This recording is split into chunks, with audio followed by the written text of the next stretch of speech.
Here's a little shot this morning. We finished up our last baling for the year. The temperatures have gotten down cool enough at night that the grass won't grow anymore. So we baled this all for cow hay for my cows. And so I made the bales a little bigger. The one you can see there is about a 6 foot. That's what I was shooting for, was 6 foot bales. The sun's a little bright this morning, but we got we baled 6 foot bales. That way you don't have to carry so many bales to the cows. It's a lot easier to carry 4 big bales than it is to carry 5 little bales. So that's how we baled them this time. Is most of the hay we bale is for selling, because I only have so many cows. But I knew I needed hay for over the winter, so I let this grass grow a little bit longer, and we baled it, like I said, in bigger bales. Turned out pretty good hay. I was impressed. Altogether we got like 20 bales off of, I think, 8 acres, because I baled it in different segments. A lot of my hay this year went to goat people in small square bales, and there was horse people also. But as the season started winding down, I knew I had to have hay for my cows, so I started setting aside places that I was going to bale. And this back section normally doesn't bale as much, so I was going to save it for the cows, let the grass grow a little bit longer.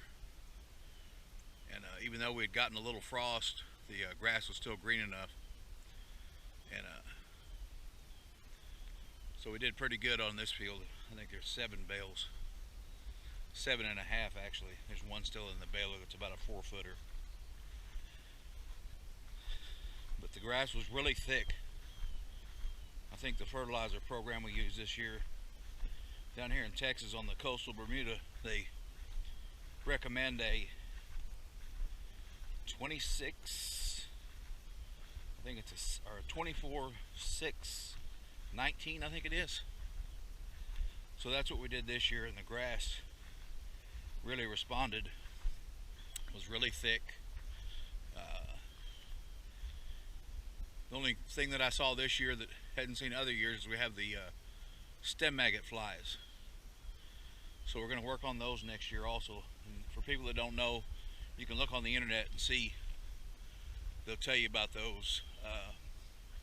They get in the stems of coastal grass, and they lay their eggs with little maggots.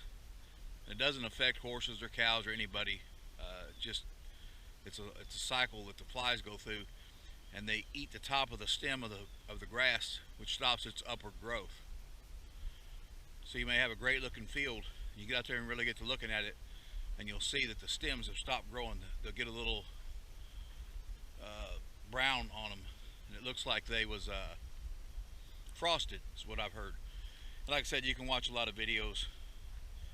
It's mostly in the south, but I think they may be moving north also. And like I said, the hay season's done for the year.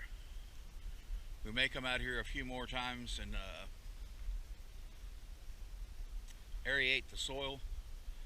Our soil here is pretty sandy. I was really surprised at how sandy it is. And right along the tree line there, which you can see runs through the property, is a creek. Right now it's dried up because we've been in such a drought. We probably haven't had any decent measurable rain in 2.5, maybe close to 3 months. I actually forget when the last time it was it rained. We've got little spot showers that 1/10 of an inch or something, but it really doesn't do much for the grass. And we got 4 cuttings of hay this year, so I feel blessed there. We was hoping that if we'd gotten rain, the weather was warm enough into the middle of October that we could have got a 5th cutting on some of the places. And that would have been good, but 4 cuttings is a lot more than a lot of people get. And I attribute a lot of that to the fact that you can cut myself. So when I say it's time to cut, I go out there and cut. And I work a day job, so I cut after work.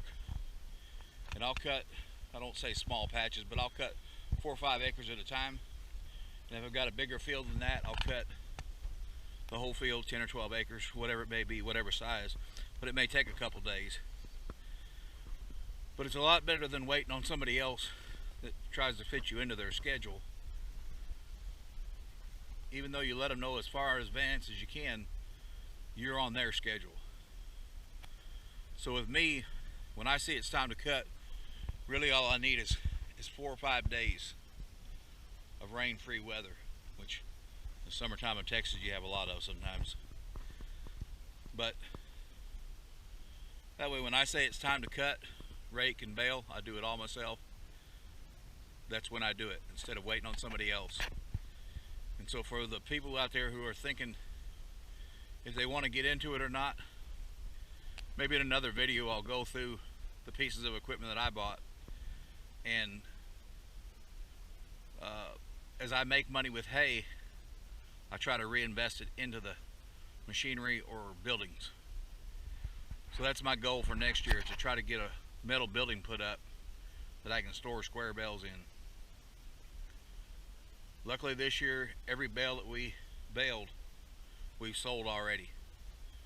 And a lot of people was coming and getting 40, 50 bales at a time. And once they figured out that it was really good hay, one person came and bought 40 bales, I believe, and then came back and bought almost 70 more. And another person did the same. Both of those was goat people that raise goats for milking. And so I think the way they explained it to me was they feed the coastal in the morning and then a flake of alfalfa in the evening to their goats, and it keeps up the milk production without adding the cost of the expensive alfalfa hay. So that's just something that I learned this year, is around this area at least, there's a lot of people that have milking goats, and so they need square bales. Some of them thought about getting round bales, but they like the square bales for the ease of handling. The bales that I bale, I really didn't put them on a scale, but they're probably 45 to 55 pounds. And at different cuttings this year, we got 250, 80, 180 on another field. This field here we cut out of the outside. I cut on one of my previous videos, I showed that, and there was 125 on the outside 30 or 40 feet of this field. And then I cut the middle and we got 80 bales out of that. So about 200 bales, square bales off of this field, which is pretty good for about 4 acres, approximately 4 acres, 50 bales an acre. But next year also we're going to do a different herbicide, and we're going to hit a pre-emerge, and then I'll probably hit 2 during the growing season to keep the weeds down and get a better quality hay. It was good this year, but you always strive to be better.